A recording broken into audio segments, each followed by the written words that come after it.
আচ্ছা। হ্যাঁ।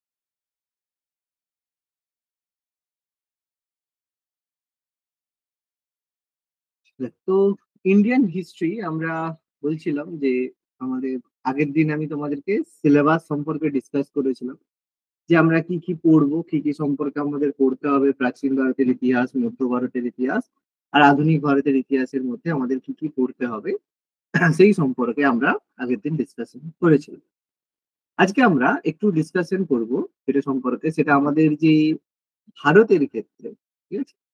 আমাদের প্রথমেই আমরা একটু ডিসকাস করবো যেখান থেকে কোশ্চেন খুবই কম থাকে প্রথমেই, কিন্তু আমাদের একটু জানাটা প্রয়োজন। সেটা হচ্ছে কি ভারতের প্রাগ ঐতিহাসিক ভারত। ঠিক আছে? অনেক কিছু পড়তে হবে না, কিন্তু যতটা বলবো ততটা কিন্তু মনে রাখতেই হবে। প্রাগ ঐতিহাসিক ভারত। এবার প্রাগ ঐতিহাসিক বলা হচ্ছে কেন?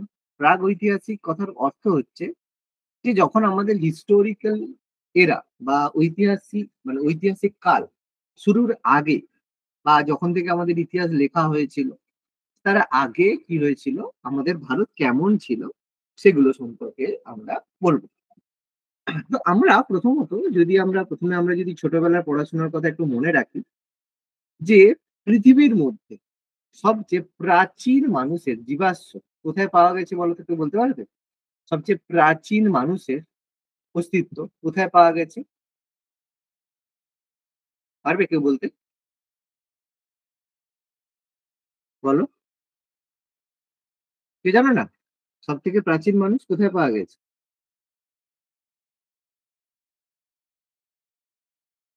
বলো, এটা খুব সহজ কোশ্চেন। ভুলে গেছো? শোনা যাচ্ছে প্রত্যেকের? শোনা শোনা যাচ্ছে তো। যাচ্ছে? ছোটবেলায় পড়োনি, আচ্ছা যাই হোক। প্রাচীন মানুষের অস্তিত্ব আমরা পেয়েছি কোথায়? আফ্রিকাতে। খুব ছোটবেলার গল্প না?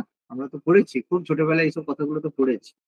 তো আফ্রিকাতে সবচেয়ে প্রাচীন মানুষের অস্তিত্ব পাওয়া গেছে, এবং কিছু আরেক ধরনের মানুষের অস্তিত্ব পাওয়া গেছে কোথায়?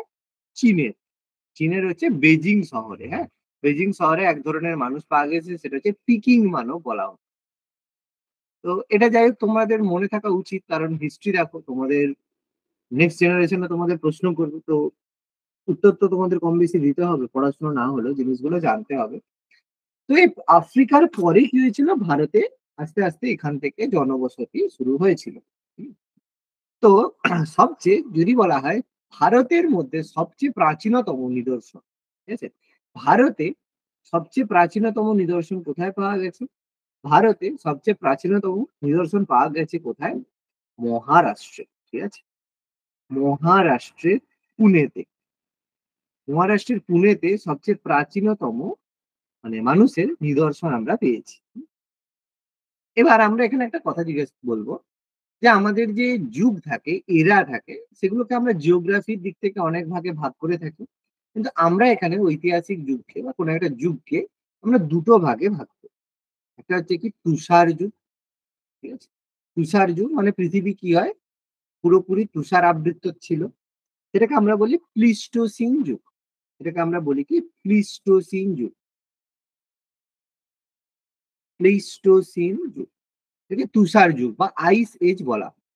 আরেকটা কি, তারপরে যখন বরফ গলে গিয়েছিল, সেটাকে আমরা বলি কি উষ্ণ যুগ, যেটাকে আমরা বলি কি হলোসিন যুগ। তো এটা আমাদের কি হয়, বারবার এরকমই পৃথিবীতে হয় কি, তুষার যুগ আসে, তারপর উষ্ণ যুগ হয়, তারপর আবার তুষার যুগ আসে, তারপর আবার উষ্ণ যুগ হয়। তো এভাবে কি হয় আমাদের মানে এনভায়রনমেন্টে বারবার এইরকম যুগের পরিবর্তন হতে থাকে। তো এই যুগ যখন পরিবর্তন হয়ে থাকে তখন কি হয়, সমস্ত যারা উন্নত প্রজাতির মানুষ হয়, তারা উন্নত প্রজাতির জীব হয়, তারা কিন্তু মারা যায়। যেমন এর আগে তুষার যুগের আগে কি হয়েছিল আমাদের, মানে যে ডাইনোসর ছিল সেগুলো মারা গেছিল। ঠিক আছে, তারপরে ডাইনোসর মারা যাওয়ার পরে কিন্তু মানে মানুষের উদ্ভব হয়েছে। এবার এই যুগটার মধ্যে আমরা বেসিক্যালি প্রেজেন্টলি বসবাস করছি এই উষ্ণ যুগে, যেটাকে আমরা বলে থাকি হলোসিন যুগের কথা বলে থাকি। এবার আমরা কি করি, এই যুগটাকে প্রাগ ঐতিহাসিক যুগ বলে থাকি। কারণ এই যুগটাকে প্রাগ ঐতিহাসিক যুগ বলা হয় কেন, কারণ এই সময়ের কিন্তু কোনো লিখিত উপাদান আমরা পাই না। হুম? কোনো লিখিত উপাদান নেই। কারণ ওই সময় কোনো আদিম মানুষরা লিখতে জানতো না। ঠিক আছে? সেইজন্য এই যুগটাকে আমরা লিখিত উপাদান নেই থাকার কারণে প্রাক ঐতিহাসিক যুগ হিসেবে কনসিডার করে বা প্রি হিস্ট্রি, যার কোনো লিখিত মানে নেই। লিখিত কোনো প্রমাণ নেই। যেমন সিন্ধু সভ্যতা, কোনো লিখিত উপাদান নেই আমাদের কাছে। আমরা সিন্ধু সভ্যতা সম্পর্কে ইনফরমেশন কোথা থেকে পাবো বা কোথা থেকে পেয়েছি? বিভিন্ন প্রত্নতাত্ত্বিক উপাদান থেকে। মাটি খুঁড়ে আমরা যা পেয়েছি সেগুলো এনালাইসিস করে আমরা এগুলো করেছি। এবার আমাদের যে আমাদের যে যুগের মধ্যে আমরা ১ম মানুষ কি করে যে ১ম পাথরের ব্যবহার শিখেছিল। সেজন্য সেটাকে আমরা বলে থাকি কি প্রস্তর যুগ। কেন? মানুষ ১ম এ যখন বসবাস করত, আদিম মানুষের সাথে বসবাস করত। আদিম মানুষের সাথে বসবাস করতে, করতে তারা পাথরের ব্যবহার শিখলো। পাথরে ঘষে, ঘষে আগুন জ্বালানো থেকে শুরু করে পাথরকে বিভিন্ন কাজে লাগানো তারা শুরু করলো। প্রস্তর যুগ। তো এই প্রস্তর যুগকে আমরা ভাগ করেছি ৩ ভাগে। ওকে? প্রস্তর যুগকে আমরা ৩ ভাগে ভাগ করেছি। একটা হচ্ছে কি প্রাচীন প্রস্তর যুগ, ঠিক আছে? যেটাকে আমরা বলি প্যালিওলিথিক এজ, মধ্য প্রস্তর যুগ, যেটাকে আমরা বলি মেসোলিথিক এজ। প্যালিও কথার অর্থ হচ্ছে প্রাচীন, আর লিথোস কথার অর্থ হচ্ছে পাথর। এটা প্রাচীন প্রস্তর মেসোলিথিক, আর হচ্ছে নব্য প্রস্তর যুগ, এটা হচ্ছে নিওলিথিক এজ। তো ৩ টে যুগে আমরা এই প্রস্তর যুগকে ভাগ করে থাকি বা কনসিডার করে থাকি। প্রাচীন প্রস্তর যুগ, মধ্য প্রস্তর যুগ এবং নব্য প্রস্তর যুগ। ৩ টে হিসেবে আমরা কনসিডার করে থাকি। এবার এর মধ্যে আমাদের অনেক কিছু পড়তে হবে এরকম ব্যাপার নয়। কিছু, কিছু জিনিস আমাদের মনে রাখতে হবে। আর এই নব্য প্রস্তর যুগ থেকেই একটা অংশ ভাগ হয়েছে কি যে পাথরের পরে মানুষের আবিষ্কৃত ১ম ধাতু, ১ম ধাতু যেটা মানুষ আবিষ্কার করে সেটা কি ছিল? বলো কি ছিল? কি আবিষ্কার করেছিল মানুষ ১ম ধাতু? তামা। তামা। ওকে? তো তামাকে ইংরেজিতে মানে তামাকে বলা হয় কি চ্যালকো। তামাকে বলা হয় চ্যালকো। এইজন্য নব্যপ্রস্তর যুগেরই একটা অংশ হিসেবে বলা হয় কি চ্যালকোলিথিক যুগ। অর্থাৎ তাম্র প্রস্তর যুগ। চ্যালকোলিথিক যুগ। তাম্র প্রস্তর যুগ হিসেবে এটা কোনো যুগ নয়।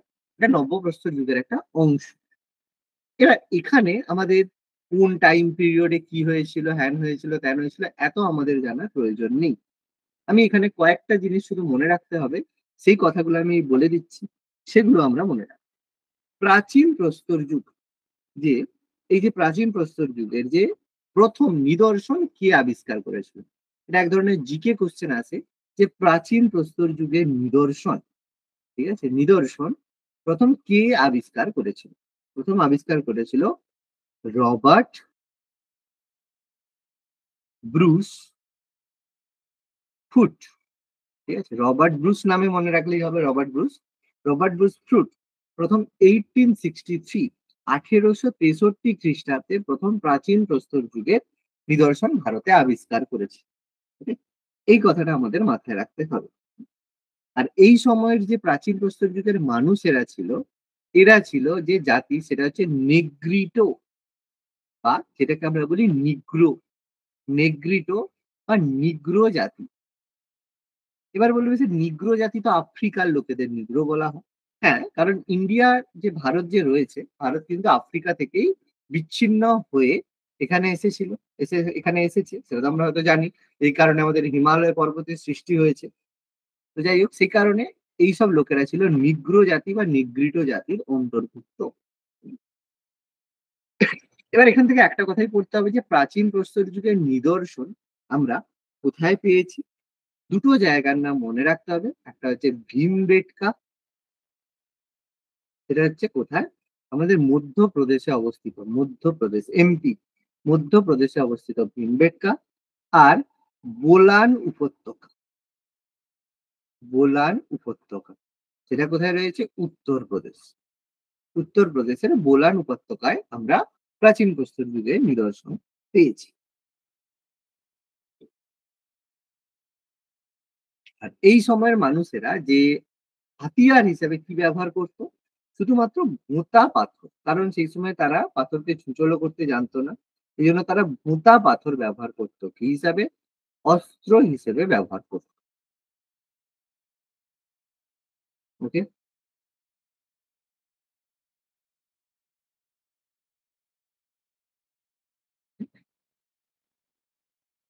আর এই যুগের শেষে এসে মানুষেরা কি করেছিল, প্রথম আগুনের ব্যবহার শিখেছিল। প্রাচীন প্রস্তর যুগের শেষে এসে মানুষেরা আগুনের ব্যবহার শেখে।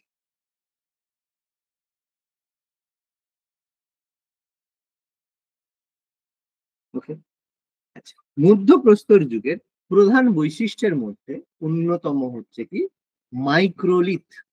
মধ্যপ্রস্তর যুগের অন্যতম বৈশিষ্ট্য হচ্ছে মাইক্রোলিথ। এটা পরীক্ষায় আসে এরকম যে মাইক্রোলিথ কোন যুগের বৈশিষ্ট্য। মাইক্রোলিথটা কি? মাইক্রোলিথ হচ্ছে যে কোনো অস্ত্রকে সূচলো করা।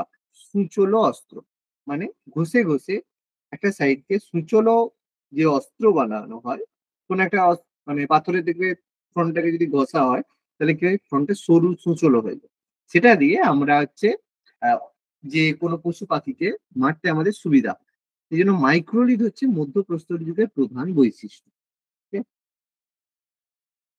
এই যুগে মানুষের মানে এই যুগের ক্ষেত্রে কিছু ইনফরমেশন আমাদের পড়তে হবে।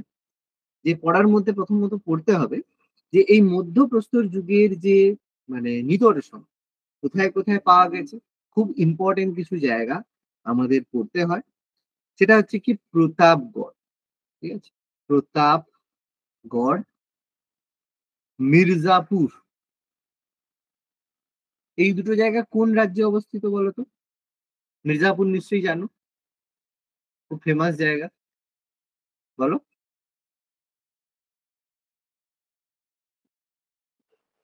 तो मिर्जापुर উত্তরপ্রদেশ। बिहार है। না বাবা, মির্জাপুর সে ওয়েব সিরিজ আছে না, খুব ফেমাস ওয়েব সিরিজ আছে মির্জাপুর। উত্তরপ্রদেশে অবস্থিত প্রতাপগড়, মির্জাপুর দুটোই উত্তরপ্রদেশে অবস্থিত। এছাড়া আরো কিছু জায়গা, সেটা হচ্ছে আদমগড়, হুম, পাঁচমারি আর ভীমবেটকা। এর মধ্যে ভীমবেটকা তো আমি অলরেডি বলে দিয়েছি, তার মানে তিনটেই একই জায়গা। কোথায়? মধ্যপ্রদেশ। কোথায় নিদর্শন পাওয়া গেছে এই জন্য খুব ইম্পর্টেন্ট। এবার এর মধ্যে এই যে ভীমবেটকা যে জায়গাটা রয়েছে, এই যে এখানেও দেখো মেনশন করেছি, এখানেও দেখো মেনশন করেছি। এই ভীমবেটকা কিন্তু একমাত্র সেটা হচ্ছে আমাদের ইউনেস্কো ওয়ার্ল্ড হেরিটেজ সাইট। এবার হেরিটেজ সাইট সম্পর্কে আমাদের জিকে ক্লাসে আলোচনা হবে। কিছু কিছু জায়গা থাকে যেগুলোকে আমাদের হেরিটেজ সাইট করা হয়, ইন্ডিয়ার না ওয়ার্ল্ড এর হেরিটেজ সাইট, যেটা ইউনাইটেড নেশন থেকে এটা কনসিডার করা হয়ে থাকে। ঠিক আছে, এটা হচ্ছে ভীমবেটকা। তো তো এই ভীমবেটকার আবিষ্কারক কে ছিল? খুব একটা ফেমাস কোশ্চেন এসে থাকে যে ভীমবেটকার গুহা আবিষ্কার এটা গুরুত্বপূর্ণ আবিষ্কার ছিল কেন, কারণ এখান থেকে আমরা তিনটে যুগেরই নিদর্শন পেয়েছি। কিন্তু ভীমবেটকার যে আবিষ্কারক, যাকে আমাদের ভারতের প্রস্তর শিল্পের জনক হিসেবেও কনসিডার করা হয়। তার মানে ভদ্রলোকটা ভীষণ ইম্পর্টেন্ট ছিল। তার নাম কি? বিষ্ণু শ্রীধর ওয়াঙ্কার। ঠিক আছে, এই বিষ্ণু শ্রীধর ওয়াঙ্কার তিনি বেসিক্যালি এই ভীমবেটকা গুহা আবিষ্কার করেছিলেন। সেই জন্য তাকে বলা হয় ভারতীয় প্রস্তর শিল্পের জনক। ভারতীয় প্রস্তর শিল্পের জনক জেনারেলি বলা হয় যে তারই কারণে আমাদের ভারতে এই সমস্ত যে যুগের যে অস্তিত্বগুলো এগুলো আমরা পেয়েছি। ওকে, তাহলে এটা হচ্ছে আমাদের মেসোলিথিক যুগের বৈশিষ্ট্য। এরপর আমাদের নিওলিথিক যুগের বৈশিষ্ট্য কি রয়েছে? নিওলিথিক যুগের বৈশিষ্ট্য, এই সময় মানুষের যে এই সময় মানুষ আরো বহু জায়গায় বসবাস করা শুরু করেছিল। তার মধ্যে অন্যতম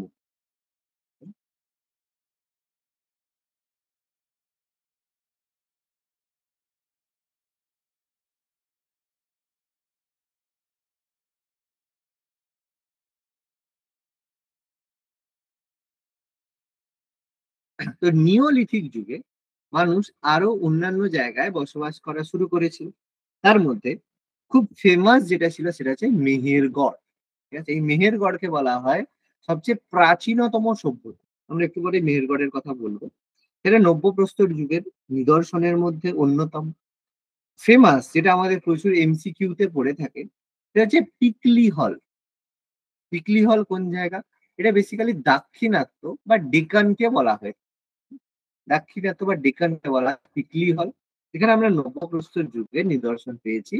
আর হচ্ছে বেলুচিস্তান, যে আমাদের বর্তমানে পাকিস্তানে অবস্থিত বেলুচিস্তান অঞ্চল, সে বেলুচিস্তান বেলুচিস্তান এই জায়গাতে আমরা নব্যপ্রস্তর যুগের নিদর্শন পেয়েছি। এবার এই যুগে দেখো প্রচুর ঘটনা রয়েছে, প্রচুর ইম্পর্টেন্ট জিনিস রয়েছে। প্রথমত, এই যুগে মানুষ প্রথম কৃষিকাজ শিখেছিল। এর আগে মানুষ কি করতো, যাযাবর জীবনযাপন করতো। ঠিক আছে, এই মধ্যযুগে এসে মানুষ কিছু পশুপালন শিখেছিল। এই যুগের ক্ষেত্রে লিখে রাখতে পারো, এই যুগে মানুষ প্রথম পশুপালন শেখে। পশুপালন শেখে। এই প্রাচীন প্রস্তর যুগে মানুষ পশুপালন করতো না, তখন যাযাবর জীবনযাপন করতো। কোনো কিছু যা পেত সেটাকেই মেরে খেত। এখানে মানুষ প্রথম কৃষি কাজ করে। গৃহপালিত গৃহপালিত জীব ব্যবহার করতে শুরু করে। তো এখানে দুটো প্রশ্ন আছে। মানুষের প্রথম পোষ মানানো জীব কি ছিল? মানুষ কাকে প্রথম পোষ মানিয়েছিল?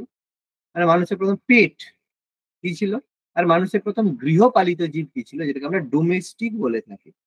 বলো কোনটা কি? পোষ পোষ মানানো মানানো পশু ছিল কুকুর। আর পোষ গৃহপালিত মানানো ভেড়া। ছিল কুকুর।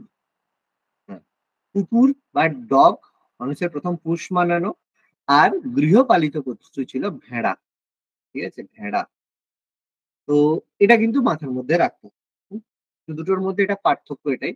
ডোমেস্টিক প্রাণী সেগুলোকে বলা হয় যেগুলো আমাদের অর্থকরী উপাদান দিয়ে থাকে, মানে যাদের কাছ থেকে আমরা যে দুধ পাই, সেই দুধ বিক্রি করে পয়সা পাই, বা হচ্ছে তোমার ধরো মেরে তার মাংস হিসেবে খেতে পারি, যেমন ছাগল। ঠিক আছে, তারপর আমাদের হচ্ছে ধরো এই মুরগি।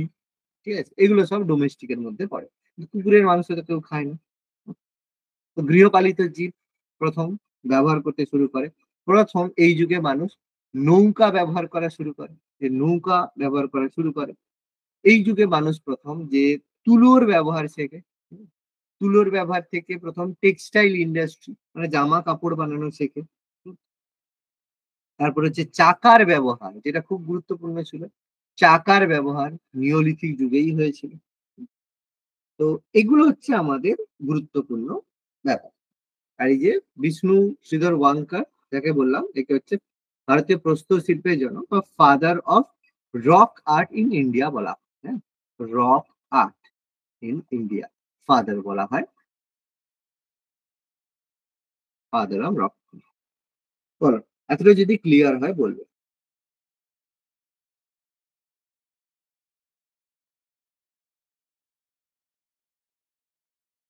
আমরা এখানে টোটাল ডিসকাশন করে দিয়েছি।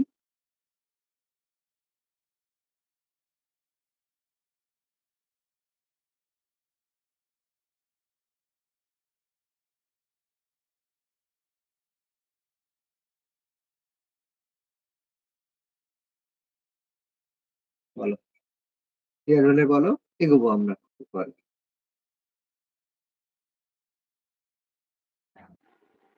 হ্যাঁ স্যার, হয়েছে। এবার আমরা কয়েকটা জিনিস তোমাদেরকে, কয়েকটা জিনিস প্রথমত তোমাদের কনসেপ্ট ক্লিয়ার করা দরকার। কনসেপ্ট ক্লিয়ার করা বলতে, এই যে কোনো জিনিসের বয়স, এজ আমরা ডিটারমাইন করি। তোমার বয়স তুমি কি করবে, বলে দিবে তোমার বার্থ সার্টিফিকেট আছে, তুমি দেখিয়ে দিবে বাবু আমার এত তারিখে জন্ম হয়েছে, সেটা থেকে বুঝে যাবো তোমার বয়স কত।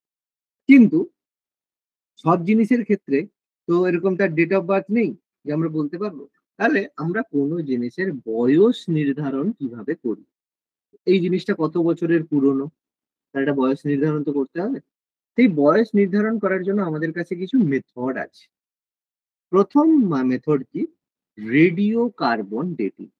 যেটা খুব প্রাচীন পদ্ধতি। ঠিক আছে, প্রাচীন পদ্ধতি বলবো না, মানে পুরনো পদ্ধতি। তো যখন আবিষ্কার হয়েছিল তখন এর গুরুত্ব ছিল। এখন রেডিও কার্বন ডেটিং পদ্ধতি আর ব্যবহার করা হয় না। রেডিও কার্বন ডেটিং এর মাধ্যমে কি করা হয়, যে আমাদের যে কার্বন রয়েছে, কার্বনের যে আইসোটোপ, তেজস্ক্রিয় আইসোটোপ রয়েছে, তার ভিত্তিতে আমরা কোনো জিনিসের C13, ঠিক আছে, C14 C13 আইসোটোপকে ব্যবহার করা হয়। 13টা খুব একটা ব্যবহার হয় না, C14 আইসোটোপ এটাকেই ব্যবহার করা হয়। এবার কিভাবে হয় সেটা জিজ্ঞেস করলে তো আমি এই মুহূর্তে বলতে পারবো না। আমি জানি, কিন্তু তোমরা এই মুহূর্তে বুঝতে পারবে না। শুধু মনে রাখবে, রেডিও কার্বন ডেটিং পদ্ধতির মাধ্যমে আমরা কোনো প্রাচীন জিনিসের বয়স নির্ধারণ করতে পারি। দ্বিতীয়ত, সেকেন্ড কি, সেকেন্ড একটা পদ্ধতি হচ্ছে ডেনড্রোক্রোনোলজি, ভালো করে বুঝবে। ডেনড্রোক্রোনোলজি এটা কি? দেখো, যে জিনিসের মধ্যে কার্বন আছে সেগুলো তো আমরা বের করে নেব, কিন্তু কিছু জিনিস আছে যেই জায়গায় কার্বন নেই, সেই জায়গার আমরা কিভাবে বের করব? যেমন কোনো মানে মানে যে যেমন কোনো পাথর, যে পাথরের মধ্যে কার্বন নেই, তার বয়স আমরা কিভাবে বের করব? তার জন্য ডেনড্রোক্রোনোলজি পদ্ধতি, মানে দুটোই ইউজ করা হয়, কিন্তু কার্বন না থাকলে তার জন্য ব্যবহার করা হয় ডেনড্রোক্রোনোলজি। নেক্সট পদ্ধতি হচ্ছে কি? ফিশন ট্র্যাকিং পদ্ধতি। ফিশন ট্র্যাকিং, এখানে কি করা হয়? এখানে দেখা হয় যে কোনো একটা পাথরের মধ্যে, হুম, পাথরের মধ্যে যে খনিজ রয়েছে, খনিজ সম্পদ রয়েছে, সেই খনিজ সম্পদ কতটা প্রাচীন, ঠিক আছে? পাথরের মধ্যে যে খনিজ সম্পদ রয়েছে সেটা কতটা প্রাচীন, সেটার ভিত্তিতে আমরা বলতে পারি যে সেই জিনিসটা কতটা পুরনো রয়েছে। ওকে? তাহলে তার মানে বলতে পারি যে পাথরের মধ্যে যে খনিজটা কত পুরনো, তার বয়স যেটা, তার মানে পাথরের বয়সটাও সেটা। সেইভাবে ব্যবহার করা হয় ফিশন ট্র্যাকিং পদ্ধতি। হুম? তাহলে এই আর প্রেজেন্ট ডেটে ব্যবহার করা হয় ইউরিয়াম থোরিয়াম, ইউটিএইচ, ইউরিয়াম থোরিয়াম পদ্ধতি। এটার মাধ্যমে বর্তমান যুগে আমরা মানে নির্ধারণ করতে পারি কোনো কিছুর বয়স। ঠিক আছে? আর এখানে একটা সিম্পল একটা এমসিকিউ হিসেবে একটা কোশ্চেন এসে থাকে, এটা তোমরা জাস্ট লিখে রাখবে। সেটা কি?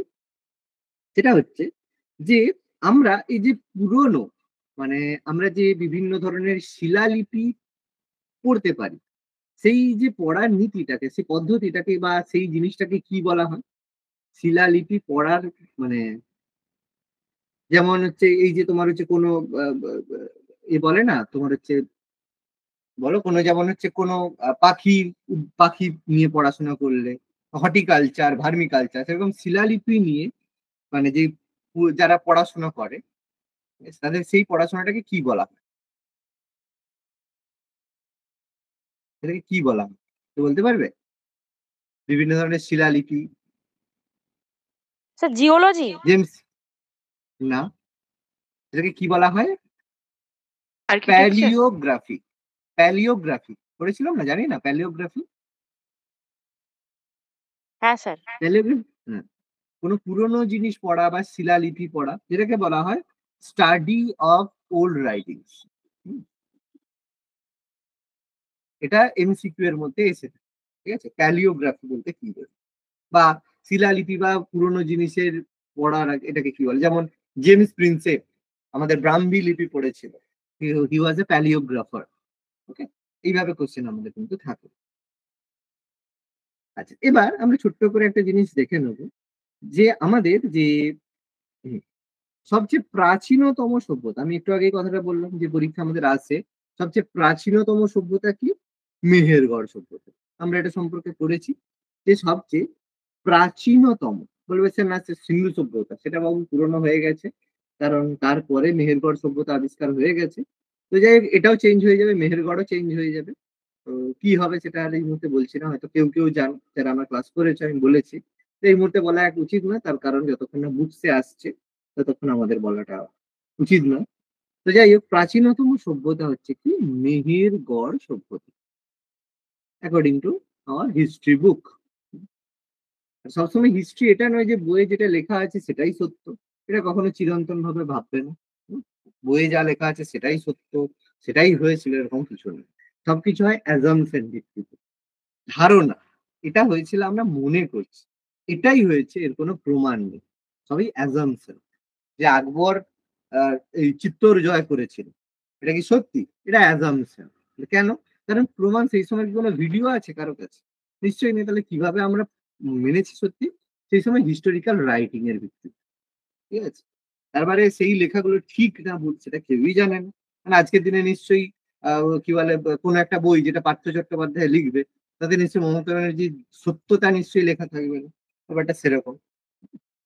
তো এই যে মেহেরগড় সভ্যতা, যেটা সবচেয়ে প্রাচীনতম সভ্যতা বলা হয়, যেটা আবিষ্কার হয়েছে অনেক পরে 1974-এ, 1974 সালে একজন ফরাসি প্রত্নতত্ত্ববিদ ছিল, তার নাম ছিল জাঁ ফ্রাঁসোয়া জারিজ।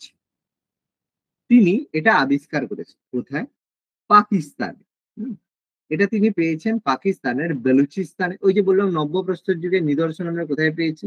বেলুচিস্তানে পেয়েছি। এরকম পাকিস্তানের যে বেলুচিস্তান রয়েছে, পাকিস্তানের বেলুচিস্তান যে রয়েছে, সেই বেলুচিস্তানে আমরা মেহেরগড় সভ্যতার নিদর্শন পেয়েছি, যেটাকে বলা হয় পৃথিবীর সবচেয়ে প্রাচীনতম সভ্যতা। সবচেয়ে প্রাচীনতম সভ্যতা 1974-এ এটা আমরা পেয়েছি, যেটা অবস্থিত আমাদের সিন্ধু নদী, ইন্দাস রিভার যে রয়েছে, সিন্ধু নদী, সেই সিন্ধু নদীর তীরে অবস্থিত রয়েছে মেহেরগড়। এটাকে আমরা বলি। এবং এই যে সভ্যতার নাম মেহেরগড় সভ্যতা কেন হয়েছে? কারণ এই সভ্যতার একটা গুরুত্বপূর্ণ প্রত্ন কেন্দ্র। এবার আমরা একটু পরে দেখবো প্রত্ন কেন্দ্র বলতে কি। সাপোজ একটা জায়গার নাম আমরা বলছি ব্যাঙ্গালোর, তারপর ধরো ভালো কথা এটা মেদিনীপুর, একটা রাজ্যের একটা জেলার নাম হচ্ছে মেদিনীপুর, তাহলে পুরো জেলাটায় কি যেই জায়গা আছে সবই কি মেদিনীপুর? নিশ্চয়ই না। তার মধ্যে কাঁথি রয়েছে, ঠিক আছে, কন্টাই রয়েছে, আবার বাজকুল রয়েছে, এরকম অনেক জায়গা রয়েছে, বাজকুল রয়েছে, খড়গপুর রয়েছে, ঠিক আছে, এরকম ডেবরা রয়েছে, এরকম প্রচুর জায়গা রয়েছে, কিন্তু পুরো সব জায়গায় একটা কোথায়? মেদিনীপুরের মধ্যে।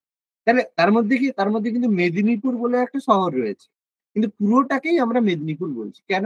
কারণ এই যে পুরো জায়গাটার মধ্যে মেদিনীপুর হচ্ছে ফেমাস এতটা, সেখানে পুরো জায়গাটার নামই মেদিনীপুর হয়েছে। সেরকম এই যে সভ্যতা ছিল তার মধ্যে মেহেরগড় ছিল সবচেয়ে মানে পরিচিত বা ওয়েল নোন বা সবচেয়ে ডেভেলপ বা সবচেয়ে বড়, যাই বলো, সেই কারণে পুরো সভ্যতার নামটা মেহেরগড় সভ্যতার নামকরণে হয়েছে। ব্যাপারটা আশা করি বোঝা গেছে।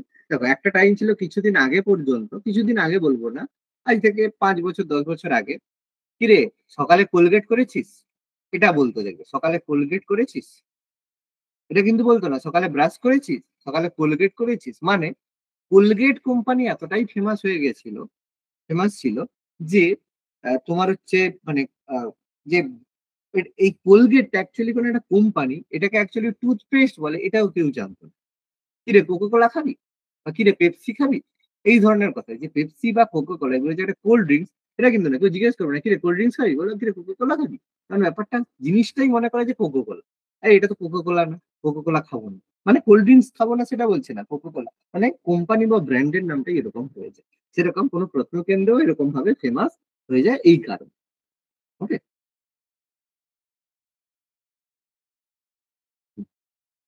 বল, এতটা যদি ক্লিয়ার হয় বলবে।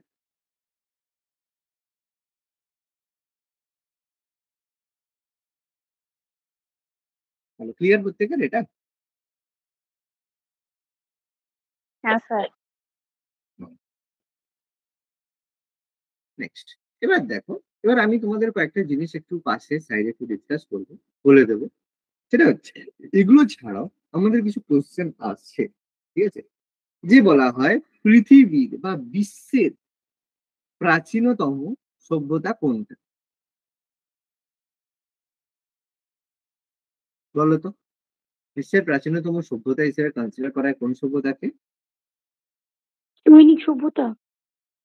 মেসোপটেমিয়া।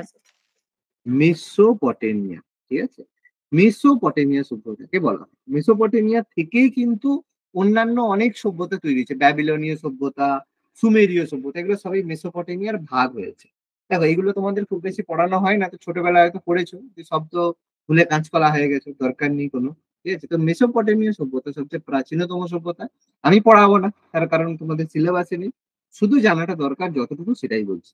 কোন নদীর তীরে অবস্থিত মেসোপটেমিয়া সভ্যতা? টাইগ্রিস আর ইউফ্রেটিস। Very good. এটা হচ্ছে টাইগ্রিস আর ইউফ্রেটিস নদীর তীরে অবস্থিত। টাইগ্রিস আর ইউফ্রেটিস নদীর তীরে আমাদের মেসোপটেমিয়া অবস্থিত। আর মেসোপটেমিয়া কথার অর্থ বেসিক্যালি হচ্ছে দুই নদীর মধ্যবর্তী অঞ্চল। এগুলো লেখার কোনো দরকার নেই, শুধু বলে দিচ্ছি দুই নদীর মধ্যবর্তী অঞ্চল। এই কারণে এই যে সভ্যতার নাম হয়েছিল মেসোপটেমিয়া। এখান থেকেই পরবর্তীকালে মেসোপটেমিয়া থেকেই ইরাক, প্রেজেন্টে যে ইরাক রয়েছে সেটাই মেসোপটেমিয়ারই অংশ। মেসোপটেমিয়া থেকেই হয়েছে। আর মেসোপটেমিয়া থেকে পরে সুমেরীয় সভ্যতা, ব্যাবিলনীয় সভ্যতা, তারপরে আক্কাদীয় সভ্যতা, অ্যারিসীয় সভ্যতা, ক্যালোডীয় সভ্যতা, এরকম প্রচুর সভ্যতা এখান থেকে গড়ে উঠেছে, ঠিক আছে। তো এগুলো আমাদের খুব বেশি দরকার নেই। এর মধ্যে বহু রকমের আইন চলতো, ডুঙ্গির আইন বলা হতো। আর এই সময়ের আইনের একটা বিশেষ বৈশিষ্ট্য ছিল যে কেউ কাউকে মারলো, হয়তো তার জন্য তার চোখ চলে গেল, তাহলে তার বিচার কি হবে? অন্য আরেকজনের চোখ নিয়ে হবে, ঠিক আছে? এরকম ব্যাপার হতো। আর ব্যাবিলনীয় সভ্যতা যেটা ছিল এখান থেকে ইউফ্রেটিস নদীর তীরে, সেখানে হচ্ছে একজন হামুরাবি, নাম শুনেছিলে? হামুরাবি, যে আইন সংকলক ছিল, ছোটবেলায় পড়েছিলে, মনে আছে? হামুরাবির আইন বিধি পড়েনি কোনোদিন? ছোটবেলায় পড়েছিল হামুরাবি। যাই হোক, সব ভুলে গেছে। ব্যাবিলনীয় সব, ব্যাবিলনের সেই ঝুলন্ত উদ্যান মনে আছে? ব্যাবিলনের হ্যাঁ স্যার। ঝুলন্ত উদ্যান বানিয়েছিল কে? রাজাটার নাম মনে আছে? নেবুকাড নেজার, মনে আছে? তার রানীর আবদার মিটাতে নেবুকাড নেজার ব্যাবিলনের মানে শূন্য উদ্যান বানিয়েছিল। এগুলো প্রচুর গল্প আছে, খুব ভালো লাগে। তো যাই হোক, এরপর আরেকটা সভ্যতার নাম আমরা একটু শুধু লিখে রাখবো, সেটা হচ্ছে মিশর সভ্যতা, মিশরীয় সভ্যতা। তো এগুলো ডিটেলস কিছু বলবো না, শুধু নামগুলো জেনে রাখো, কারণ এগুলো জিকের মধ্যে কোশ্চেন পড়ে। মিশরীয় সভ্যতা কোন নদীর তীরে অবস্থিত? নীল। নীল নদের তীরে। নীল নদীর তীরে, সেই জন্য মিশরকে নীল নদের দান বলা হয়ে থাকে, ঠিক আছে? মিশর হচ্ছে নীল নদের দান বলা হয়ে থাকে, মানে মিশরকে বলা হয় নীল নদের দান। তো এই মিশরের বেসিক্যালি হচ্ছে তোমার মানে সূর্য, মিশরের যে রাজা হতো তাদেরকে কি বলা হতো মনে আছে? ফারাও বলা হতো, মনে আছে? ফারাও বা ফেরাও। ছাড়াও। হুম, ফেরাও বা ফারাও বলা হতো। এরা বেসিক্যালি সূর্য দেবতার পুজো করতো। হুম। আর এখানকার যে লিপি, সেটাকে বলা হতো হায়ারোগ্লিফিক, মনে আছে? যেটা পিক্টোগ্রাফি হতো, আমি একটু পরেই বলবো যে এটার সম্পর্কে। হ্যাঁ, এটার সম্পর্কে নয়, বেসিক্যালি আমরা সিন্ধু সভ্যতার কথা বলবো। এখানে হচ্ছে হায়ারোগ্লিফিক লিপি এখানে ফেমাস ছিল। হুম। আর পরবর্তীকালে এই যে মিশরীয় সভ্যতা বা এই মিশরকে কে ডিস্ট্রয় করেছিল বলতে পারবে? টোটালি মিশরকে ডিস্ট্রয় করে আবার নতুন ভাবে কনস্ট্রাক্ট কে করেছিল? প্রথমত মিশরকে আক্রমণ কে করেছিল ভীষণ ভাবে? এটা হচ্ছে আলেকজান্ডার, ঠিক আছে? এই জন্য মিশরের একটা ফেমাস শহর হচ্ছে আলেকজান্ড্রিয়া, নাম শুনেছো? আলেকজান্ড্রিয়া শহর মিশরে অবস্থিত, শোনোনি না, জানো না? আচ্ছা, পরবর্তীকালে যে নেপোলিয়ন, নেপোলিয়নও এর সাথে যুক্ত। নেপোলিয়ন বোনাপার্ট, ঠিক আছে, তিনিও ব্যাটেল অফ নীল হয়েছিল। তারপরে নেপোলিয়নেরও মিশরের প্রতি যথেষ্ট বেশি অবদান রয়েছে। হুম। আর মিশর ফেমাস ছিল কি তৈরির জন্য? পিরামিড, তাই তো? পিরামিড। পিরামিডের দেশ বলা হয়, পিরামিড তৈরির জন্য বিখ্যাত ছিল। আর এই পিরামিডের মধ্যে সবচেয়ে বড় পিরামিড কি বলতো? পৃথিবীর সবচেয়ে বড় পিরামিড, পিরামিড অফ খুফু, জানো তো না? শুনোনি? লিখে রাখো, পৃথিবীর সবচেয়ে বড় পিরামিড হচ্ছে খুফুর পিরামিড। খুফুর পিরামিড পৃথিবীর সবচেয়ে বড় পিরামিড, যার উচ্চতা হচ্ছে 481 ফুট।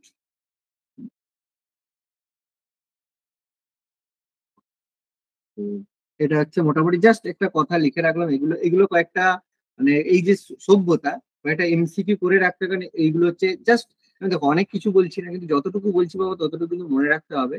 জিকে এর মধ্যে কোশ্চেন কিন্তু দিয়ে দেয়, স্ট্যাটিক জিকে পোর্শনের কোশ্চেন কিন্তু থাকে। আর এটা সভ্যতা হচ্ছে চৈনিক সভ্যতা। চীনে যে সভ্যতা ছিল সেটা হচ্ছে চৈনিক সভ্যতা। কোন নদীর তীরে? সবাই জানি, বলে ফেলো। সিংহ। বলো। ওয়াংহো। হুম। হোয়াং হো আর ইয়াং সিকিয়াং, তাই তো? দুটো নদী, হোয়াং হো, ইয়াং সিকিয়াং। হোয়াং হো আর ইয়াং সিকিয়াং নদীর তীরে অবস্থিত, যেটা হচ্ছে আমাদের মোটামুটি চীনকে নিয়ে বেসিক্যালি মঙ্গোলিয়া, চীন, তিব্বত, মাঞ্চুরিয়া সব এর মধ্যে। সব তো চীন তো ক্যাপচার করে নিয়েছে, তিবেটকে বিশেষ করে তিব্বতকে চীন ক্যাপচার করে নিয়েছে, অ্যানেক্স করে নিয়েছে। তো এখানেই আমরা সে বলেছিলাম চীন সভ্যতার মধ্যে পিকিং মানুষের অভ্যাস পেয়েছি, যেটাকে হচ্ছে আদিমতম মানে চীনের যে সিভিলাইজেশন, চীনের প্রাচীনতম মানুষ হচ্ছে পিকিং মানুষ, যেটা বেজিং শহরের কাছে পাওয়া গেছে। এটা আমাদের একটু জাস্ট মনে রাখতে হয়, আর কিছু না।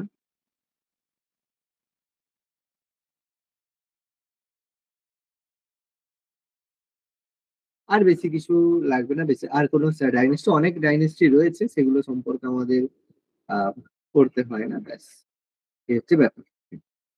এবার তাহলে আমরা যদি এখানে টোটাল ক্লিয়ার হয়ে যায় বলো, তাহলে আমরা একদম আজকেই শুরু করব সেটা হচ্ছে আমাদের সিন্ধু সভ্যতা শুরু করে।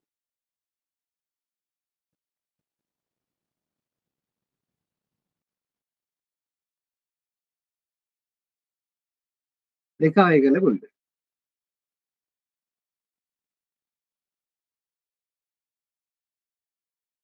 স্যার হয়েছে। Okay.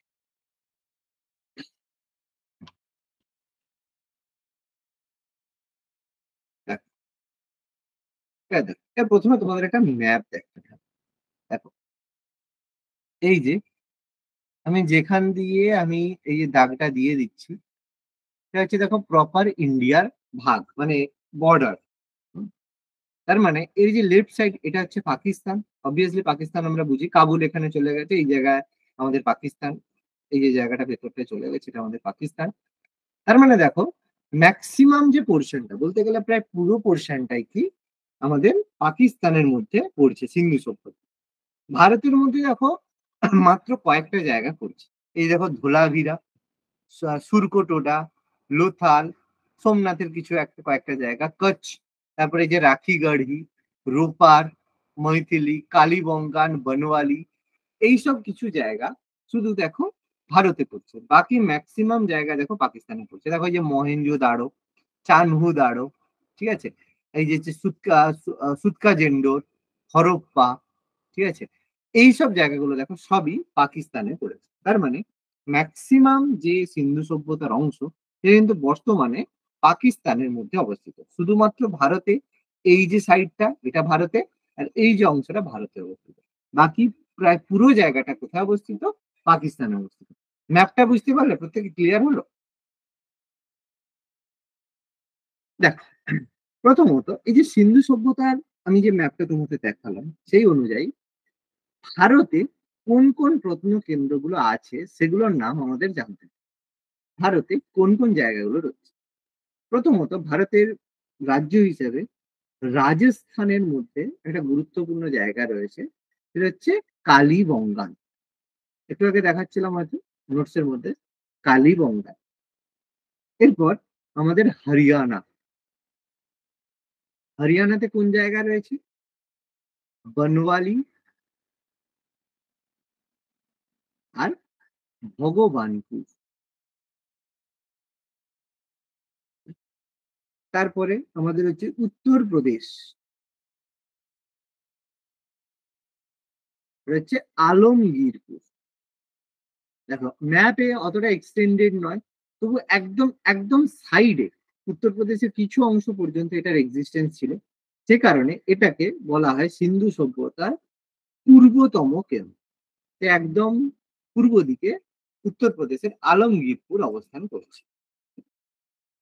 নেক্সট, ফোর্থ, ফোর্থ কি আমাদের গুজরাট। গুজরাট, এবার দেখো দেখতেই পাচ্ছিলাম যে গুজরাটে সব থেকে বেশি আছে। এই জন্য গুজরাটের কয়েকটা গুরুত্বপূর্ণ জায়গা, যেটা হচ্ছে লোথাল, একটু আগে লোথালের কথা দেখছিলাম, লোথাল, রংপুর, ধোলাভিরা, তারপর হচ্ছে সুরকোটলি। ওকে, আর গুজরাটে মনে রাখবে, গুজরাটে কে বলা হয় যে সবচেয়ে ভারতের মধ্যে সবচেয়ে বেশি প্রত্নকেন্দ্র বা আর্কিওলজিক্যাল সাইট কোথায় আছে? গুজরাটে অবস্থিত। ঠিক আছে? সবচেয়ে বেশি আর্কিওলজিক্যাল সাইট কোথায় অবস্থিত? গুজরাটে অবস্থিত। তারপর হচ্ছে পাঞ্জাব। পাঞ্জাব, পাঞ্জাবে কি রয়েছে? রূপাল, একটু আগে রূপার কথাটা দেখাচ্ছিলাম, রূপার। তারপর আরেকটা হচ্ছে রাখিগড়হি, রাখিগড়হি। তারপর ভারতের মধ্যে রয়েছে মহারাষ্ট্র। মহারাষ্ট্র, সেখানে একটি জায়গা আছে দৈমাবাদ, একদম মহারাষ্ট্র একদম নিচে। সেই জন্য এটা হচ্ছে সিন্ধু সভ্যতার দক্ষিণতম কেন্দ্র, সাউদার্ন মোস্ট।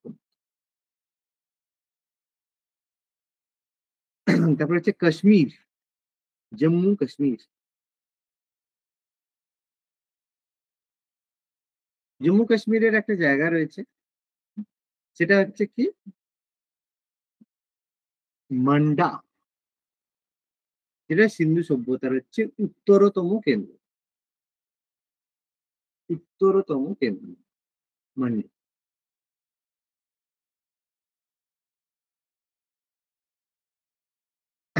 ওকে। এগুলো হচ্ছে টোটালি ইন্ডিয়ার অংশ, ভারতের মধ্যে এগুলো রয়েছে। যেহেতু আমরা ভারতে বসবাস করি সেই জন্য ভারতের সাইড গুলো আমাদের বেশি জানতে হবে। এবার আমরা ছোট্ট করে কয়েকটা জায়গা পাকিস্তানের করব। কেন জানতে হবে? তার কারণ যেহেতু বেশিরভাগ অংশটা পাকিস্তানে রয়েছে, সে কারণে আমাদের জানতেই হবে। প্লাস মেন সাইট গুলো পাকিস্তানে রয়েছে। পাকিস্তানে প্রথমে যে সিন্ধ প্রভিন্স, সিন্ধু প্রদেশ, সিন্ধ প্রদেশের মধ্যে কি রয়েছে?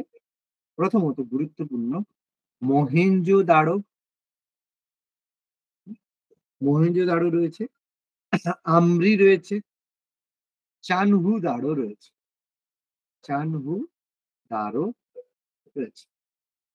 Number 2 Balochistan প্রভিন্সে,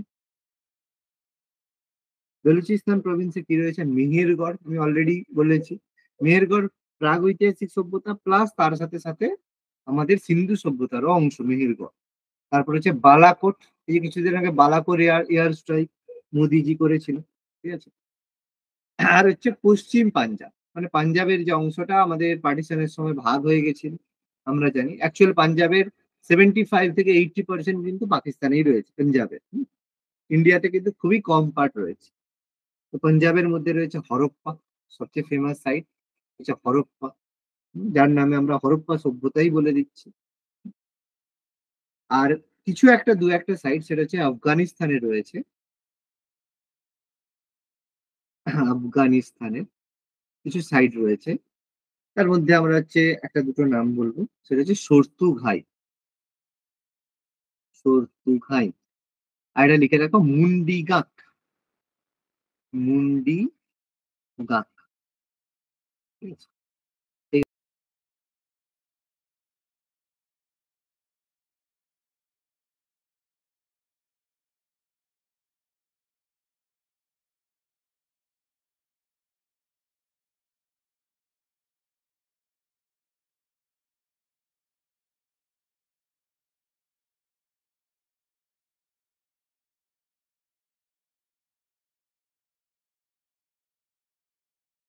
Done?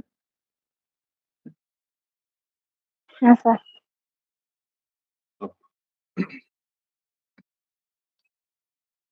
নেক্সট, এবার আমরা এই যে সাইট গুলোর কথা বললাম, এই যে মহেঞ্জোদারো হরপ্পা, এর মধ্যে কয়েকটা সম্পর্কে আমাদের একটু জানতে হবে।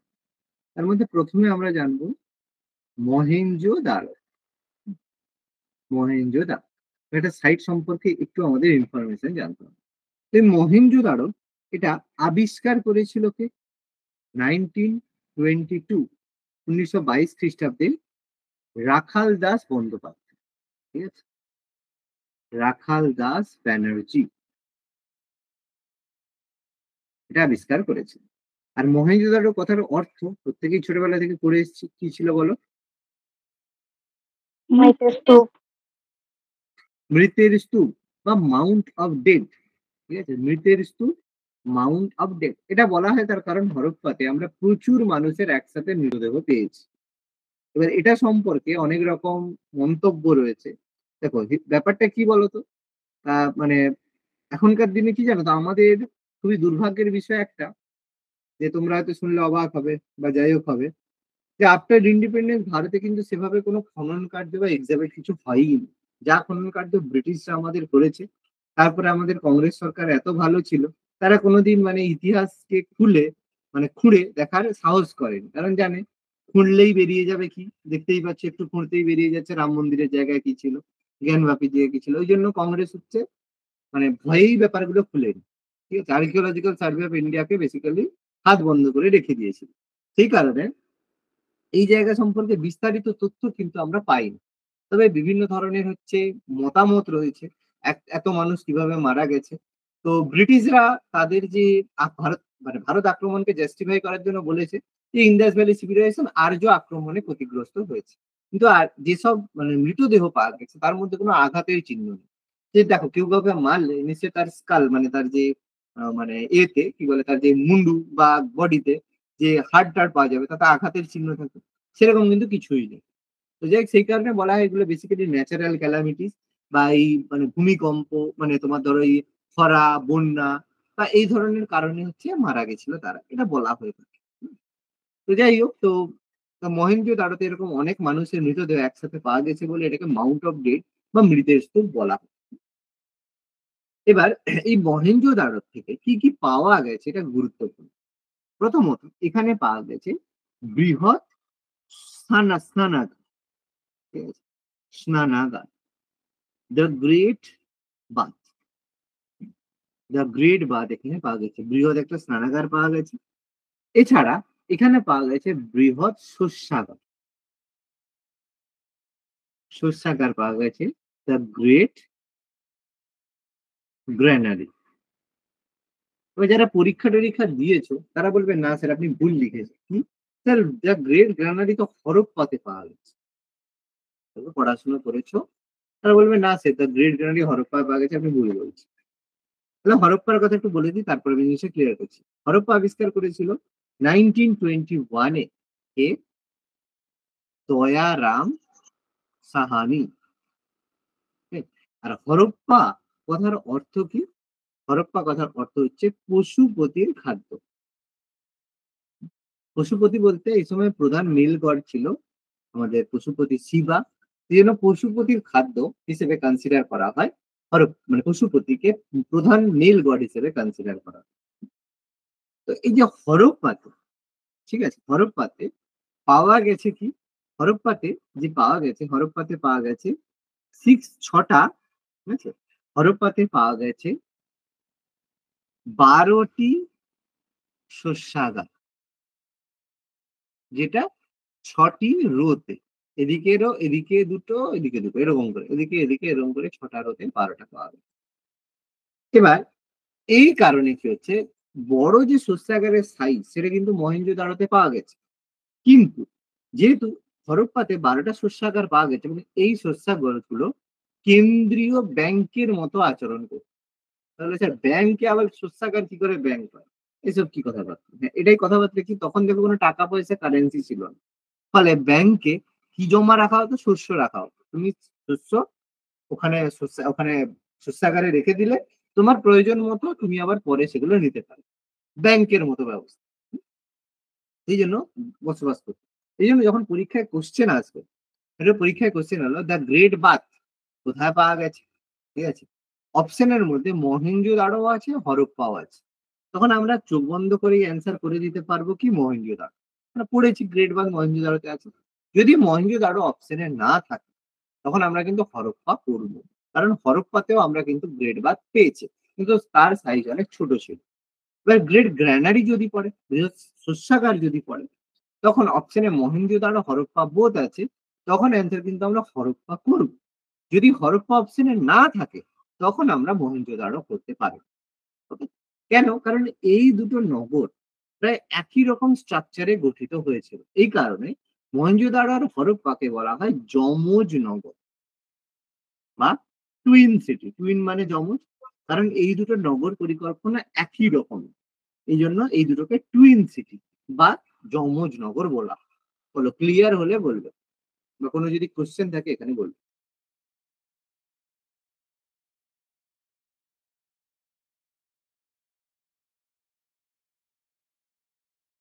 ক্লিয়ার হচ্ছে?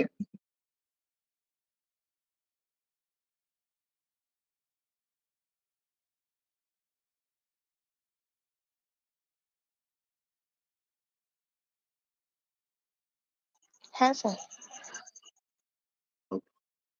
এবার মহেঞ্জোদারোর ক্ষেত্রে আরেকটা গুরুত্বপূর্ণ জিনিস পাওয়া গেছে, সেটা কি, এখানে একটা নৃত্যরত, মানে ড্যান্সিং, নৃত্যরত নারী মূর্তি পাওয়া গেছে। নারী মূর্তি পাওয়া গেছে, যেটা কি নির্মিত ছিল? ব্রোঞ্জ দ্বারা নির্মিত ছিল। এইটা খুব ইম্পর্টেন্ট কোশ্চেন আছে, ব্রোঞ্জ স্ট্যাচু ড্যান্সিং বলা হয়ে থাকে, ঠিক আছে? এটা মহেঞ্জোদারোতে পাওয়া গেছে। এছাড়া পশুপতি শিবের সিল পাওয়া গেছে। পশুপতি শিবের, পশুপতি মহাদেব, পশুপতি শিব বা পশুপতি মহাদেবের চিহ্নিত সিল পাওয়া গেছে। শিল, এগুলো আমরা মহেঞ্জোদারোতে পেয়েছি।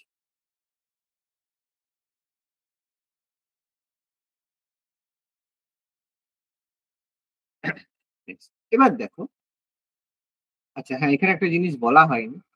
এই যে মহেঞ্জোদারো কোন নদীর তীরে অবস্থিত ছিল? এটা পরীক্ষায় আছে। এটা হচ্ছে সিন্ধু নদীর তীরে অবস্থিত। ইন্দাস রিভার বা সিন্ধু নদীর তীরে অবস্থিত। আর হরপ্পা কোন নদীর তীরে? রাভি নদীর তীরে অবস্থিত। এটা ইম্পর্টেন্ট জিনিস, এটা বলতে ভুলে গেছিলাম, এটা ইম্পর্টেন্ট। নেক্সট আমাদের গুরুত্বপূর্ণ সাইট হচ্ছে কি লোথাল।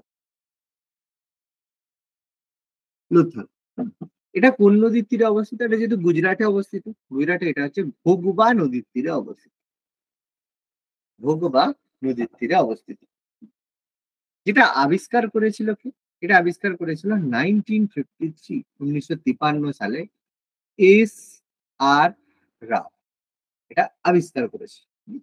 আর এই যে লোথালকে বলা হতো সিন্ধু সভ্যতার ম্যানচেস্টার, হরপ্পা সভ্যতার ম্যানচেস্টার বলা হতো। আর ম্যানচেস্টারে কি হয়েছিল? টেক্সটাইল ইন্ডাস্ট্রি গ্রোথ করেছিল। এই জন্য Manchester of IVC, Indus valley civilization বলা হয় লোথালকে। কেন? Because of his textile industry, মানে তার যে কার্পাস বয়ন শিল্প ছিল, মানে তোমার হচ্ছে আহ তাঁত, কি বলবো, কাপড় হচ্ছে কাপড়, মানে হ্যাঁ ওই যাই হোক, মানে ওই সুতি বস্ত্র আর কি, কি কার্পাস যাই থেকে হোক। তৈরি হ্যাঁ, কার্পাসের ওগুলোকে কি ইন্ডাস্ট্রি বলে? ওটাকে বাংলা ভুলে যাচ্ছে। টেক্সটাইল হ্যাঁ, টেক্সটাইল ইন্ডাস্ট্রিকে টেক্সটাইল বাংলায় কি বলে?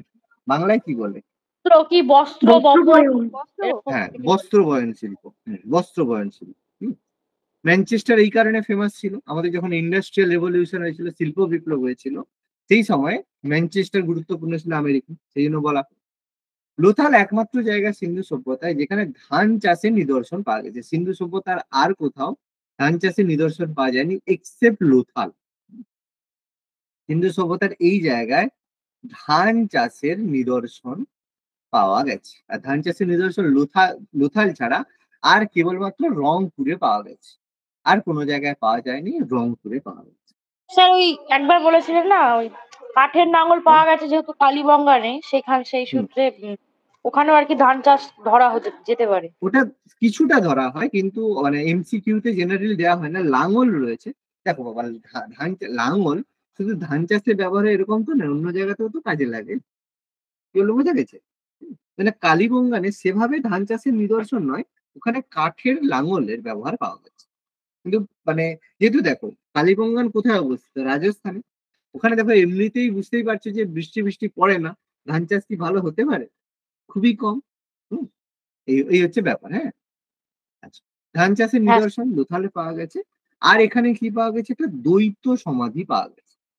দ্বৈত সমাধি কথার অর্থ হচ্ছে ডুয়েল বার্ডিয়ার, মানে এখানে পুরো একদম, মানে একটা সমাধিতে পাওয়া গেছে যেখানে সমাধির মধ্যে নারী পুরুষের একসাথে, ঠিক আছে, নারী পুরুষ, একটা পুরুষ আর নারী একসাথে সমাধি। এই জন্য খুব ফেমাস। এটা কোথায় পাওয়া গেছে? লোথালে পাওয়া গেছে। এছাড়া লোথালে আর কি পাওয়া গেছে? অগ্নিবেদী পাওয়া গেছে, যেটাকে আমরা বলি ফায়ার অল্টার। দেখো এবার অগ্নিবেদী পাওয়া গিয়ার অর্থ কি? এখানে যজ্ঞ টজ্ঞ হতো নিশ্চয়ই, না হলে অগ্নিবেদীতে কি হবে? নিচে রান্না করার জন্য যজ্ঞের বানিয়ে রাখবেন অগ্নিবেদী, যেটাকে ফায়ার অল্টার বলা হয়। এখানে আমরা পেয়েছি। এছাড়া এখানে আমরা কিছু এতে হচ্ছে টেরাকোটার শিল্পের নিদর্শন পেয়ে গেছে। এবার দেখো টেরাকোটা ব্যাপারটা কি? টেরাকোটা হচ্ছে কি? ওটা একটা জিনিসের ওপরে যখন কালো রং করে তার উপরে কোনো কারুকার্য করে, যেটাকে বলে টেরাকোটার শিল্প। তো টেরাকোটার জাহাজ পাওয়া গেছে, মানে জাহাজ, কালো রঙের জাহাজ, তার গায়ে এরকম মানে ইয়েলো কালারে কিছু পেইন্ট করা, তাহলে টেরাকোটার জাহাজের নিদর্শন আমরা এখানে পেয়ে গেছি। আর এখানে অবশ্যই লোথালে আমরা পেয়েছি, বা এখানে সবচেয়ে বড় আমাদের ডক ইয়ার্ড পেয়েছি, সামুদ্রিক বন্দর বন্দর পেয়েছি। কারণ কি? ট্রেড করতে, যেটাকে আমরা ডক ইয়ার্ড বলি। ডক ইয়ার্ড, ডক মানে, কারণ ডক ইয়ার্ড কথার অর্থ কি? বন্দর, যার মাধ্যমে বুঝতে পারি যে লোথালের লোকেরা সমুদ্র মানে যাত্রা করতো। Okay?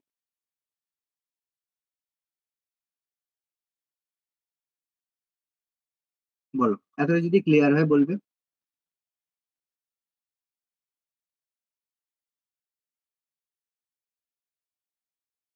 আর দু একটা জায়গা আছে বললেই হয়ে গেছে। হ্যাঁ স্যার। হ্যাঁ স্যার। নেক্সট লোথালের পরে লোথালের পরে কি আমাদের হচ্ছে লোথালের পরে আমাদের রয়েছে কালীবঙ্গা। কালীবঙ্গা, তো কালীবঙ্গান আমরা জানি কি এটা হচ্ছে ঘরঘরা নদীর তীরে অবস্থিত। যেটা আমাদের রাজস্থানে ঘরঘরা নদী এখান দিয়ে গিয়েছে। তো ঘরঘরা নদীর তীরে অবস্থিত, যেটা আবিষ্কার করেছে 1960 বি কে থাপার। বি কে থাপার এটা আবিষ্কার করেছে। এখানে কালীবঙ্গান মানে এখানে উট নিশ্চয়ই পাওয়া যাবে, এই জন্য খুব ফেমাস। উটের হাড়ের নিদর্শন পেয়েছি অবশ্যই, কারণ রাজস্থান, উটের হাড়ের নিদর্শন পাওয়াটা স্বাভাবিক। এখানে আমরা এই যে একটু আগে বললে লাঙল ব্যবহারের নিদর্শন, তাহলে চাষবাস হতো, এটা কনফার্ম। এখানে আমরা পেয়েছি কি শল্য চিকিৎসা। শল্য চিকিৎসা মানে অপারেশন করা, হ্যাঁ, কাটাছাড়া, সার্জারি। শল্য চিকিৎসার নিদর্শন।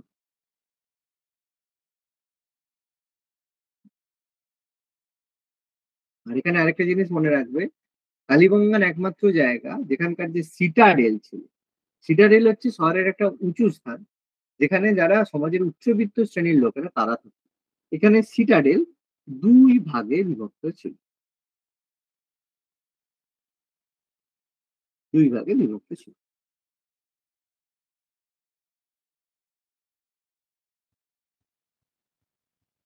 এরপর হচ্ছে আমাদের চানহুদাড়ো।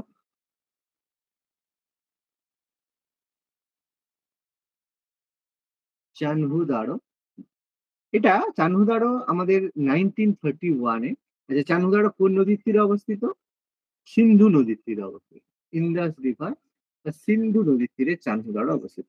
এটা 1931 সালে ননী গোপাল মজুমদার এটা আবিষ্কার করেছিল।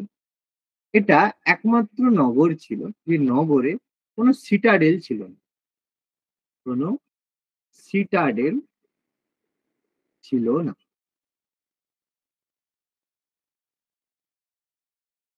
এখানে আমরা কি পেয়েছি? এখানে আমরা পেয়েছি খুব ফেমাস কালীর দোয়াত।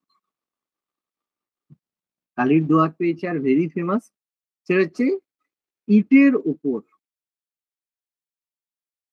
কুকুরের পায়ের ছাপ। এবার এগুলোর কারণ কি কেউ জানে না, ঠিক আছে, কি সেন্সে করা হতো। আর ভেরি ফেমাস এখানে ছিল খেলনার কারখানা, খেলনা তৈরি করা হতো, খেলনার কারখানা এখানে পাওয়া গেছে। আর হ্যাঁ, চানহুদাড়োকে বলা হতো, এখানেও টেক্সটাইল ইন্ডাস্ট্রি খুব গ্রো করতো, এই জন্য চানহুদাড়োকে বলা হতো সিন্ধু সভ্যতার ল্যাঙ্কাশায়ার। এই ল্যাঙ্কাশায়ার কি? ল্যাঙ্কাশায়ার হচ্ছে তোমার যেমন ম্যানচেস্টার, সেরকম ল্যাঙ্কাশায়ারেও টেক্সটাইল ইন্ডাস্ট্রি খুব গ্রো করেছিল, এই জন্য এটাকে বলা হতো Lancashire of IVC, Indus valley সিভিলাইজেশনের ল্যাঙ্কাশায়ার। এটা অনেকে ল্যাঙ্কাশায়ার অফ আইভিসি বললে লোথাল করে দিত, ভুল হয়ে যাবে, চানহুদাড়ো হবে ল্যাঙ্কাশায়ার অফ আইভিসি। এরপর অবশ্যই আমাদের ধোলাভিরা খুব ফেমাস। Sir Lancashire? হ্যাঁ, একটা জায়গার নাম, যেমন ম্যানচেস্টার একটা জায়গার নাম, ল্যাঙ্কাশায়ার একটা জায়গার নাম। এটা হচ্ছে আমেরিকা, ইউকে তে রয়েছে, ব্রিটেনে রয়েছে। ল্যাঙ্কাশায়ার একটা জায়গার নাম। আচ্ছা, ধোলাভিরা যেটা আমাদের অবস্থিত কোন নদীর তীরে অবস্থিত ধোলাভিরা মনে আছে কারো? সরস্বতী। লুনি নদীর তীরে। লুনি নদীর তীরে, ঠিক আছে, লুনি নদী। তাহলে ভুল হলো, একদম ঠিকই বলেছো, সরস্বতী নদীও হবে, বোধ হবে, ঠিক আছে। কারণ এই যে ধোলাভিরা জায়গা লুনি নদীর তীরে অবস্থিত, সরস্বতী নদীর তীরে, একটা নদীর তীরে না, ধোলাভিরা জায়গাটা অনেক বড়, এবং লুনি নদী ওই জায়গাটায় প্রভাবিত হয়েছে, সরস্বতী নদীও প্রভাবিত হয়েছে। প্রেজেন্টলি যে সরস্বতী নদীর কোনো অস্তিত্ব নেই, ওকে, এই সরস্বতী নদীর প্রেজেন্টলি অস্তিত্ব নেই, এই জন্য দুটো উত্তরই ঠিক। ধোলাভিরা দুটো উত্তরই ঠিক হবে, কারণ সরস্বতী নদীর প্রেজেন্টলি কোনো অস্তিত্ব নেই। তো ধোলাভিরা এটা আবিষ্কার করেছিল 1967 সালে জেপি যোশী, জগৎপতি যোশী, জেপি যোশী আবিষ্কার করেছে।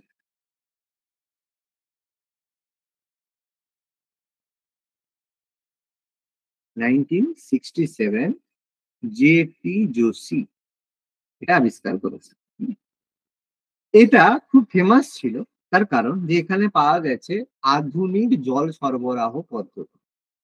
কারণ এখানে পুরো একদম ট্যাঙ্ক বানিয়ে, ঠিক আছে, আধুনিক জল ব্যবস্থা রয়েছে, ঠিক আছে, সেই কারণে এটা খুব ফেমাস ছিল আধুনিক জল সরবরাহ করার জন্য।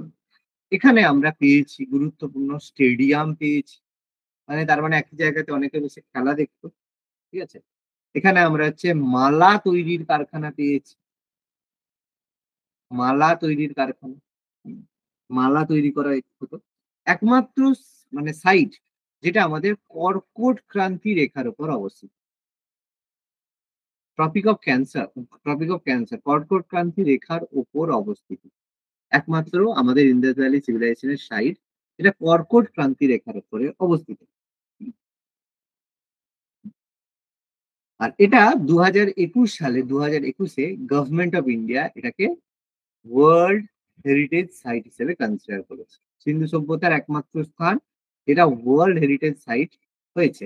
আর লোথাল যেটা ছিল সেটা টেন্টেটিভ, মানে এখনো করা হয়নি, কিন্তু করার জন্য দাবি করা হয়েছে, হতে পারে নাও হতে পারে, কিন্তু 2021 সালে এটাকে আমাদের ওয়ার্ল্ড হেরিটেজ সাইট করা হয়েছে। ভারতের এটা 44তম ওয়ার্ল্ড হেরিটেজ সাইট হয়েছে 2021-এ এটা করা হয়েছে। ধোলাভিরা।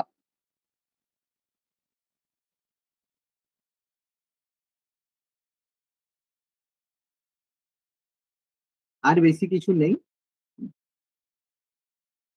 আর একটা ছোট্ট আছে, সেটা হচ্ছে রূপার, একটা দুটো আছে রূপার, যেটা আমাদের শতদ্রু নদীর তীরে অবস্থিত, সতলেজ রিভার বা শতদ্রু নদীর তীরে অবস্থিত, পাঞ্জাবে অবস্থিত। এটা ওয়াইডি শর্মা আবিষ্কার করেছে, গুরুত্বপূর্ণ নয়। এখান থেকে রূপার থেকে একটা জিনিসই আমাদের মনে রাখতে হবে, কি রূপারে কি পাওয়া গেছে?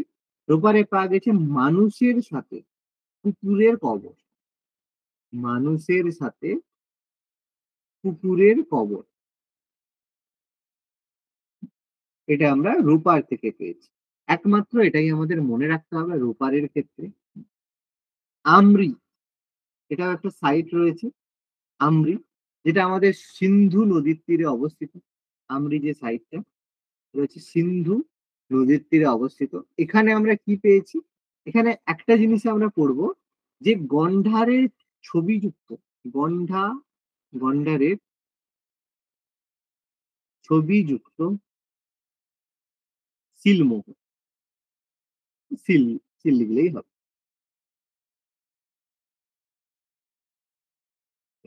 আর হচ্ছে লাস্ট ছোট্ট একটা হচ্ছে সুরকোটোডা, সুরকোটোডা,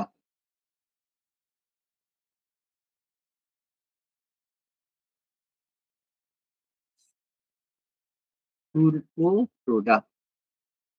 এখানে আমরা কি পেয়েছি? এখানে শুধু একটা জিনিসই পড়তে হয়, সেটা হচ্ছে এখানে ঘোড়ার হাড়ের নিদর্শন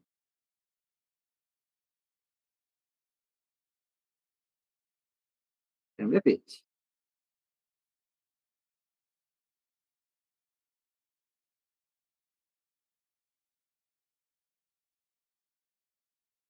বল।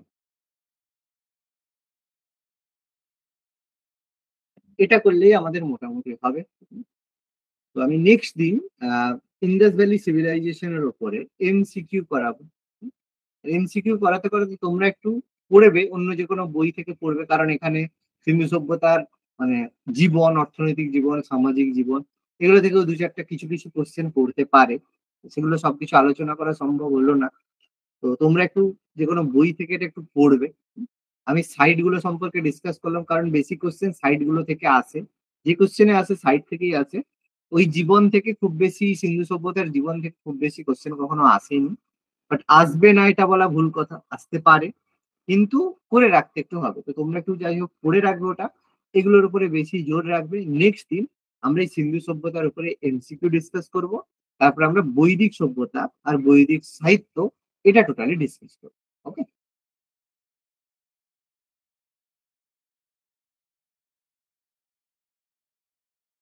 আর আজকে এতটাই।